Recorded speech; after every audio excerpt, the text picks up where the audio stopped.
நோக்கங்கள் கொள்கை பார்க்க போகிறோம். காங்கிரஸோட என்ன கொள்கை நோக்கங்கள் என்ன, யார் ஸ்டார்ட் பண்ணது, யார் ஸ்டார்ட் பண்ண ஹெல்ப் பண்ணது, ஆங்கிலேயர் வந்து யார் ஹெல்ப் பண்ணதுன்னு பார்க்க போகிறோம். நாட்டின் நலனுக்காக பாடுபடணும். நெக்ஸ்ட்டு தொண்டர்களோட நெருக்கத்தையும் நட்புறவையும் வந்து வளர்க்கணும்.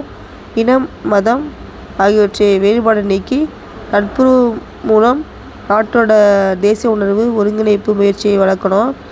சிதறி கிடந்த இந்தியர்களை தேசிய அமைப்பின் மூலம் கொண்டு வரணும். சமூக, அரசியல், அறிவியல் ஆகிய அனைத்து துறையில் வந்து நாட்டை மறுசீரமைக்கணும். சமுதாயத்தில் முக்கிய பிரச்சனைகளை கற்றறிந்து இந்தியர்களோட கருத்துக்களை கண்டுபிடிச்சி அந்த கருத்துக்களை வந்து பதிவு செய்யணும். நெக்ஸ்ட் இந்தியாவுக்கும் இங்கிலாந்துக்கும் இடையே இணைப்பு பலமாக இருக்கணும் நோக்கம். ஃபஸ்ட்டு WC பானர்ஜி தான் முதல் இந்திய தேசிய காங்கிரஸ் கூட்டத்தில் வந்து தலைமையேற்றார். இவர் வந்து காங்கிரஸோட குறிக்கோள், கொள்கைகள் இதெல்லாம் வாசித்தார். WC பானர்ஜி. இந்த முதல் மாநாட்டில் வந்து மொத்தம் 72 பேர் கலந்துக்கிட்டாங்க. அந்த 72 பேரில் 39 பேர் வந்து லாயர்ஸு.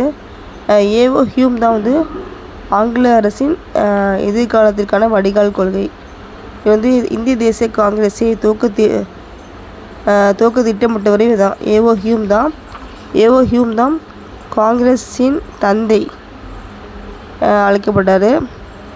இந்தியாவில் வந்து பல்வேறு அரசு பதவிகளை வகித்தார்.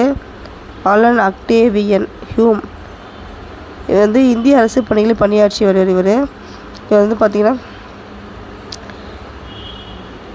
இவர் வந்து தங்களுக்கும் அரசுக்கும் இணைப்பு பாலத்தை உருவாக்க பாடுபடுகிறார் சொல்லிட்டு நிறைய பேர் என்னன்னாங்க, திங்க் பண்ணாங்க.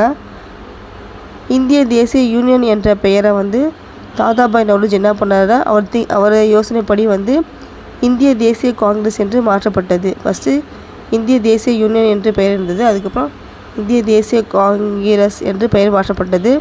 அதுக்கப்புறம் பார்த்திங்கன்னா 1901 கல்கத்தா காங்கிரஸ் கூட்டத்தில் வந்து மகாத்மா காந்தி வந்து கலந்துக்கிட்டாங்க. என்ன சொல்கிறோன்னா, காங்கிரஸ் அமைப்பை பற்றி என்ன சொல்கிறாரா, இவர் வந்து ஒரு கமாண்ட் பண்ணுறாரு. 3 நாட்கள் கூடிய பின்பு தூங்க சென்றுவிடும் அந்த அமைப்பு தான் இந்த காங்கிரஸு. 3 நாட்கள் வந்து கூட்டம் கூடுவாங்க, அதுக்கப்புறம் வந்து தூங்க போயிடுவாங்க. இந்த அமைப்பு தான் காங்கிரஸ் சொல்லிட்டு மகாத்மா காந்தி வந்து பேசினார். அதுக்கப்புறம் வந்து காங்கிரஸோட வளர்ச்சி வந்து 1885 1905 வரை மொத்தம் 10 ஆண்டுகளில் வந்து ஒவ்வொரு ஆண்டும் கூட்டம் கூடினாங்க. முக்கிய நகரங்களில் வந்து கூட்டம் கூட்டினாங்க. 3-4 நாட்கள் வந்து இந்த கூட்டம் நடைபெறும். இந்த இந்தியாவில் பொது பிரச்சனைகள் விவாதிக்கப்பட்டு தீர்மானங்கள் வந்து நிறைவேற்றப்படும். இதில் வந்து இந்த கூட்டங்கள் வந்து ஆண்டு தமாஷா, ஆண்டு கொண்டாட்டம், 3 நாள் அதிசயம் என்று விமர்சிக்கப்பட்டது. 3 நாள் தான் அந்த கூட்டம் கூட்டப்படும் சொல்லிட்டு விமர்சிக்கப்பட்டது இந்த கூட்டத்தில். அதுக்கு பார்த்திங்கன்னா காங்கிரஸில் வந்து பார்த்திங்கன்னா நிறைய கோரிக்கை வைத்தாங்க.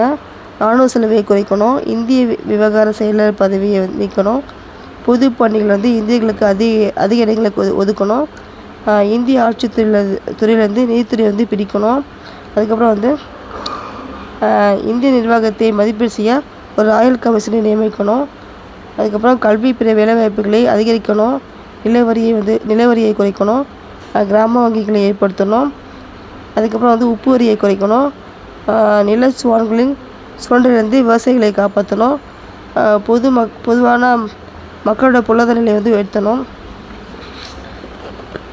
நெக்ஸ்ட் பொது பணியில் வந்து இந்தியர்களுக்கு அதிக இடங்களை கொடுக்கணும் சொல்லிட்டு கோரிக்கை வைத்தாங்க. ஸ்டார்டிங்கில் காங்கிரஸில் பார்த்திங்கன்னா ஆங்கில கல்வி பெற்ற செல்வாக்கு மிக்கவர்கள் தான் தலைமையேற்றாங்க. அதுக்கப்புறம் வந்து அவங்க எல்லாமே பார்த்திங்கன்னா பிராந்திய அரசியல் பக்கமும் அனுபவம் பெற்றவர்கள் தான் தலைமையேற்றாங்க. காங்கிரஸ் கூட்டத்துக்கு தலைமையேற்றாங்க. அதுக்கப்புறம் வந்து ஸ்டார்டிங் வந்து காங்கிரஸில் விவசாயிகள், கிராம கைவினைஞர்கள், தொழிலாளர்கள், தாழ்த்தப்பட்டோர் இவங்களுக்கெல்லாம் வந்து தலைமை பொறுப்பு வந்து கொடுக்கல ஸ்டார்டிங்கில். இந்திய தேசிய காங்கிரஸ் வந்து ஸ்டார்டிங்கில் வைஸ்ராய் டப்ளின் பிரபு தான் அவரோட அனுமதியோடு துவங்கப்பட்டது.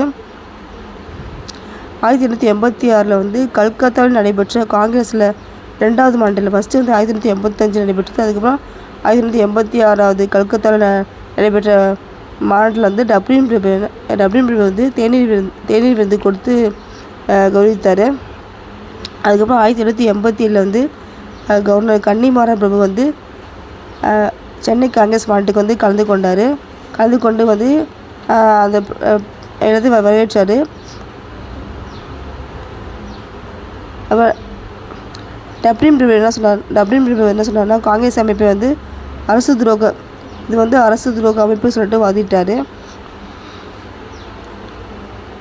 ஹர்ஷன் பிரபு வந்து காங்கிரஸ் வந்து தள்ளாடி